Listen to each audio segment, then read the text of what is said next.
The Case for Christ is directed by John Gunn, written by Brian Bird. It's based on the book of the same name by Lee Strobel and stars Mike Vogel and Erica Christensen. And The Case for Christ is the true story of Lee Strobel, who's played here by Mike Vogel.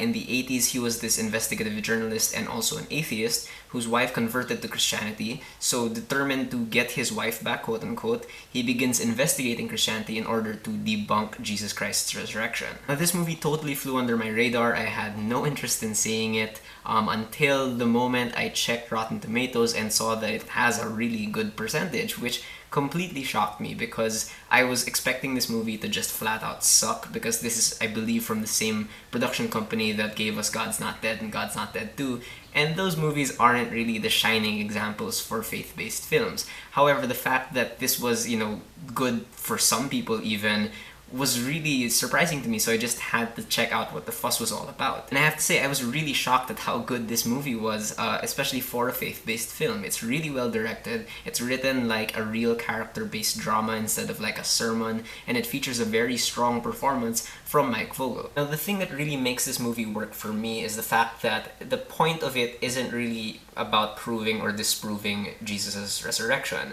This is a character study about a guy who refuses to acknowledge that he's got a lot of baggage, he's kind of messed up, and he's, treating certain people in his life wrongly. And it just so happens that Christianity is the thing closest to him that is being offered to him in terms of help, but he keeps denying it. So if you replace Christianity and atheism with, let's say political affiliation or something else, the movie would still make sense. The story would still be effective. And it does result in some pretty competent drama, surprisingly enough. There's a really complex dynamic between him and his wife, played by Erica Christensen.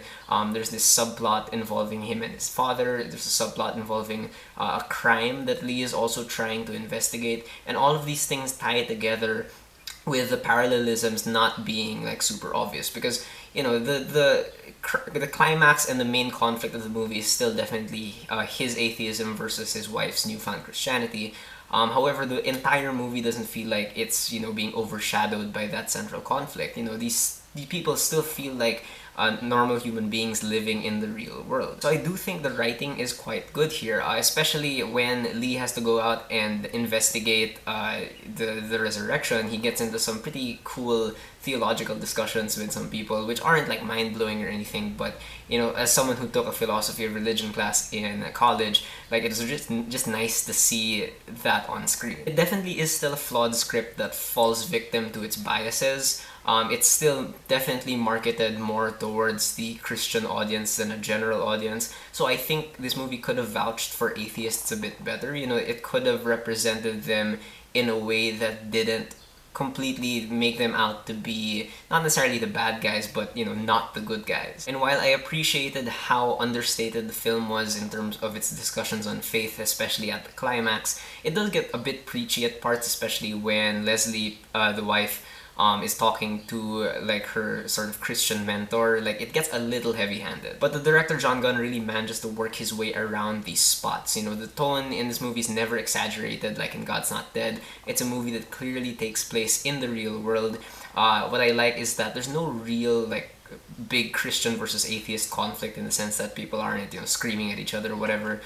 Even when Lee is arguing with Leslie, it's clear that it's more of him projecting onto her than it is like a belief system versus another belief system. And just technically speaking, John Gunn is a good director. He clearly knows how to use a camera and how to stage a scene. It's not like they just got a random dude to direct this movie. He uses movement to keep things interesting, especially during like the more journalistic parts, but he also knows when to slow down and focus in on a close-up for some more introspective moments. He knows subtlety, which is something a lot of faith-based movies lack. You can also definitely see that subtlety in the performances. There are a lot of good performances here, lots of quick cameos as well. Robert Forster has literally one scene in this movie, but he's so good because he still manages to be really heartbreaking just by looking at his face. Erica Christensen as Leslie is really good, precisely because she doesn't exaggerate. Her newfound faith does come across as sincere, but it's still, she's still obviously a little bit confused about how this is all supposed to work. But no one steals the spotlight from Mike Vogel, who is great in this movie. He's arrogant, but almost like in passing, because he's just so self-confident that you don't really realize he's a dick until later on. He also has moments of genuine vulnerability that really affected me. He's stubborn throughout the movie and irritable, but he can also be really funny and charming at the same time. And this movie is almost 2 hours long, but you really don't feel it because the film doesn't dwell too long on individual aspects of these characters. The editor, Vance Nell, really knows how to communicate the passage of time in the movie. I really appreciated that the movie cut regularly from subplot to subplot. It wasn't just purely him investigating Christianity. Like, he took breaks to investigate that other crime, to stay with his family, and that really gave a sense of routine in his life. And it also eventually depicted how he was slowly growing apart from his family over obsessing over this whole resurrection thing. There are, however, way too many shots in this movie where the audio clearly isn't lining up with people's mouth movements. And it's really distracting when you see it happen. Vance Nell probably should have limited these moments to just one shot. He should have resisted the temptation to cut.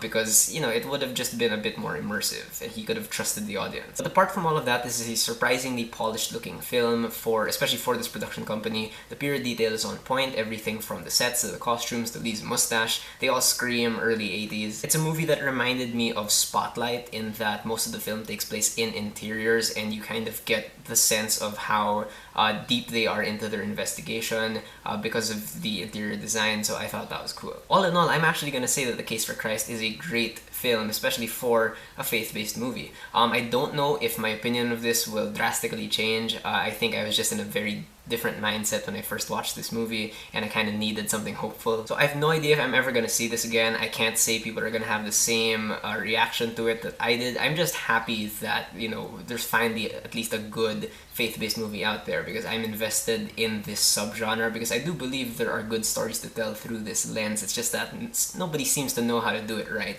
except for this movie. Alright, so those are my thoughts on The Case for Christ. Have you guys seen it? What do you guys think about it? Whatever you guys think, whether you agree with me or not, please leave me a comment. Let's have a conversation.